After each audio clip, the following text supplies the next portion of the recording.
ഞാൻ എക്സ്പീരിയൻസ് ചെയ്തിട്ടില്ല എന്നതുകൊണ്ട് അങ്ങനെ ഒരു ഗ്രൂപ്പ് ഇല്ല എന്നും എനിക്ക് പറയാൻ കഴിയില്ല. ഐ ഹോപ്പ് യു ഗെറ്റ് അമ്മ ഇപ്പോൾ ശക്തമായ നിലപാട് എടുക്കാൻ നിൽക്കുകയും ആലോചിച്ചുകൊണ്ടിരിക്കുകയും ചെയ്യുമ്പോൾ എന്ത് തരത്തിലുള്ള ഇടപെടലാണ് തുടർന്ന് നടത്താൻ ഉദ്ദേശിക്കുന്നത്?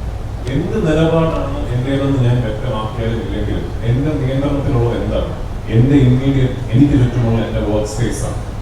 ഞാൻ സുരക്ഷിതമാക്കാം എന്ന് എനിക്ക് നിങ്ങളോട് ഇന്ന് പ്രോമിസ് ചെയ്യാൻ കഴിയുന്നത് എനിക്ക് ചുറ്റുമുള്ള വർക്ക് സ്പേസ് മാത്രമാണ്. പക്ഷെ എനിക്ക് ചുറ്റുമുള്ള വർക്ക് സ്പേസ് ഞാൻ സുരക്ഷിതമാക്കും.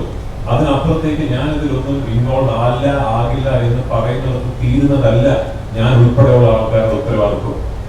അതാണ് ഇവിടെ ഏറ്റവും പ്രാധാന്യം അർഹിക്കുന്ന പരാമർശം.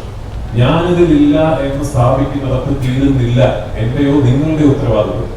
എന്റെ ഉത്തരവാദിത്വം അവിടെ തീരുന്നില്ല എന്ന് ഞാൻ പറയുന്നത് പോലെ തന്നെ ഇന്നത്തെ പ്രൈം ടൈമിൽ ഒരു ഹെഡ്ലൈൻ കണ്ടെത്തുന്നതിലോ ഇന്നത്തെ പ്രൈം ടൈമുകളിൽ ഒരു ക്ലിക്ക് പേജ് കണ്ടെത്തുന്നതിലോ നിങ്ങളുടെയും ഉത്തരവാദിത്വം തീരുന്നില്ല.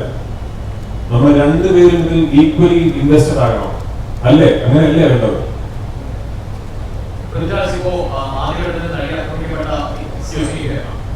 കേസുമായി ബന്ധപ്പെട്ട് സഹപ്രവർത്തകരായ നിരവധി താരങ്ങളെ കോടതിയിൽ ഒഴിവാക്കുന്ന സാഹചര്യമുണ്ട്. ഒരു പവർ ഗ്രൂപ്പ് ആരോപണം ഉയർന്നുവന്നിരുന്നു. അത്തരത്തിൽ എല്ലാവരെയും നിയന്ത്രിക്കാൻ കഴിയുന്ന ഒരു പവർ അതോറിറ്റി മലയാള സിനിമയിൽ പ്രവർത്തിക്കുന്നതാകാൻ. അത്തരം ഒരു പവർ അതോറിറ്റിയുടെ ഭാഗത്ത് നിന്ന് ഇടപെടൽ എനിക്കെതിരെ ഉണ്ടായിട്ടില്ല എന്ന് ഞാൻ ഇവിടെ പറഞ്ഞാൽ അങ്ങനെ ഒരു പവർ ഗ്രൂപ്പ് ഇല്ല എന്ന് എനിക്ക് അവകാശപ്പെടാൻ കഴിയില്ല. ഞാൻ അവരെ ഫേസ് ചെയ്യേണ്ടി വന്നിട്ടില്ല. അവരാൽ ഞാൻ ബാധിക്കപ്പെട്ടിട്ടില്ല. അവരാൽ ബാധിക്കപ്പെട്ടവർ ഇന്ന് മലയാള സിനിമയിൽ ഉണ്ടെങ്കിൽ അവരുടെ ഗ്രീവൻസസ് കേൾക്കണം. അത്തരമൊരു ബോഡി പ്രവർത്തിക്കുന്നുണ്ടെങ്കിൽ അതില്ലാതാവണം. പക്ഷെ എനിക്ക് അത് ഉണ്ട് എന്ന് പറയണമെങ്കിൽ ഡയറക്ട്ലി ഞാൻ എക്സ്പീരിയൻസ് ചെയ്തിട്ടുണ്ടാകണം. ഞാൻ എക്സ്പീരിയൻസ് ചെയ്തിട്ടില്ല എന്നതുകൊണ്ട് അങ്ങനെ ഒരു ഗ്രൂപ്പ് ഇല്ല എന്നും എനിക്ക് പറയാൻ കഴിയില്ല.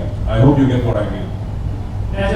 ഇപ്പോഴത്തെ അമ്മയുടെ ഭാഗത്ത് ഇപ്പോഴത്തെ ഒരു സ്റ്റാൻഡ് മതി. സിദ്ദീഖ് പറഞ്ഞത് ഒറ്റപ്പെട്ട സംഭവത്താണ്. പക്ഷേ ഒരു സിദ്ദീഖ് തന്നെ പടിയാങ്ങേണ്ടി വന്നു. അമ്മയുടെ ഒരു സ്റ്റാൻഡ് അമ്മ തിരുത്തേണ്ടതല്ലേ?